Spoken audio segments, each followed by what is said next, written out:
Hello my dear genius friend, আমি অনুপমা রায়। আজকে আমি তোমাদের সাথে আলোচনা করব অনার্স ফাইনাল ইয়ারের ফাংশনাল অ্যানালাইসিস এই বইটির চ্যাপ্টার 3 ফিক্সড পয়েন্ট থিওরি এই চ্যাপ্টারের এক্সাম্পল নাম্বার 7। এটা খুবই ছোট এবং একটি সহজ একটি ম্যাথ।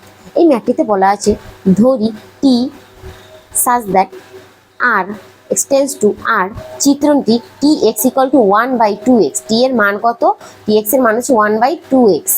তাহলে এই দ্বারা সংজ্ঞায়িত, ঠিক আছে, দেখাতে বলা হয়েছে এই টি একটি বানাক সংকোচন নীতি সিদ্ধ করে। বানাক সংকোচন নীতিকে আমরা একটু পরেই জানবো।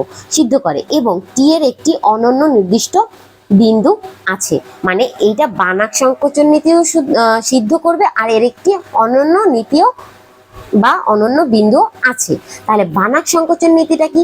বানাক সংকোচন নীতি হচ্ছে কি, যদি কোনো চিত্রণ বানাক সংকোচন নীতি সিদ্ধি করে, অর্থাৎ এই যে সংকোচন নীতিটা double derivative T X minus T Y equal to 1/2 double variant X minus Y.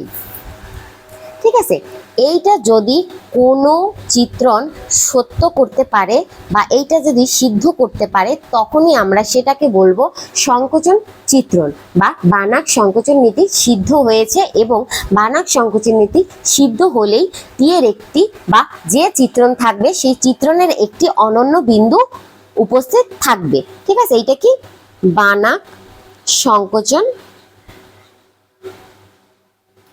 চিত্রণ। ঠিক আছে, তাহলে এইটা আমাদেরকে প্রমাণ করতে হবে। তাহলে আমরা প্রশ্নে কি দেওয়া আছে সেই দেওয়া আছে জিনিসটা রেখে কাজ শুরু করি। দেওয়া আছে টি এক্স ইকুয়াল টু 1/2x। তাহলে এটা যদি টি এক্স হয়, আমাদের এখানে আর একটা জিনিস আছে টি ওয়াই লাগবে। তাহলে আমরা জানি কি টি এক্স এর যে পদটা থাকে সেখানে যদি এক্স এর জায়গায় আমরা ওয়াই বসিয়ে দেই, তাহলে আমরা এখানে ওয়াই এর মানটাও পেয়ে যাই। এবার আমরা এই টি এক্স আর টি ওয়াইটাকে বিয়োগ করে দেব।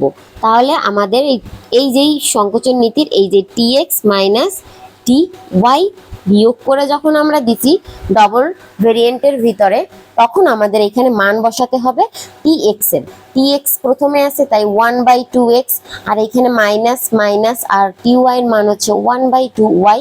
তাহলে এবার আমাদের এইটুকু হয়ে গেল। এবার আমরা ভিতর থেকে কি করব, 1/2 কমন নেব। 1/2 যেহেতু ধ্রুবক, তাই আমরা এটাকে ডবল ভেরিয়েন্টের বাইরে নিয়ে আসব।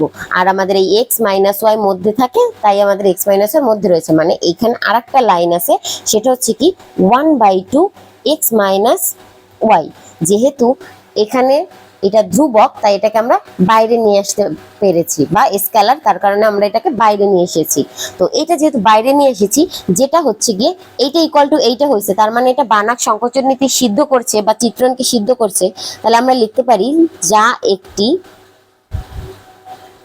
বানাক সংকোচন চিত্রণ।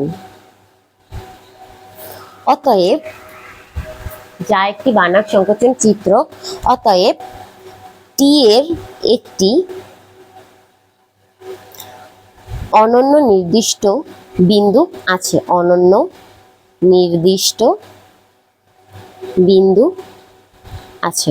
তাহলে এই ছিল আমাদের ছোট্ট একটা বাবুর মতো প্রমাণ। তো এটা ছোট্ট বাচ্চারা যেমন হয় না, জাস্ট একটু ওদের একটা চকলেট দিলে হয়ে যায়, জাস্ট আমাদের 3 লাইনের ভিতরে অঙ্কটা কমপ্লিট হয়ে গেল।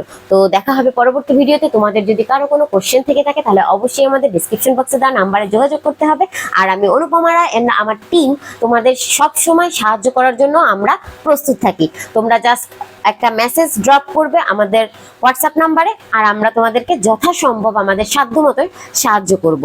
আর আমাদের লাইভ ক্লাস, অনলাইন ক্লাসগুলো যদি জয়েন করতে চাও, এসএসসি, এইচএসসি এবং অনার্সের যারা স্টুডেন্ট রয়েছে, তোমাদের সবার জন্য আমাদের এখানে সব সময় দরজা খোলা রয়েছে। ভালো থেকো সকলে।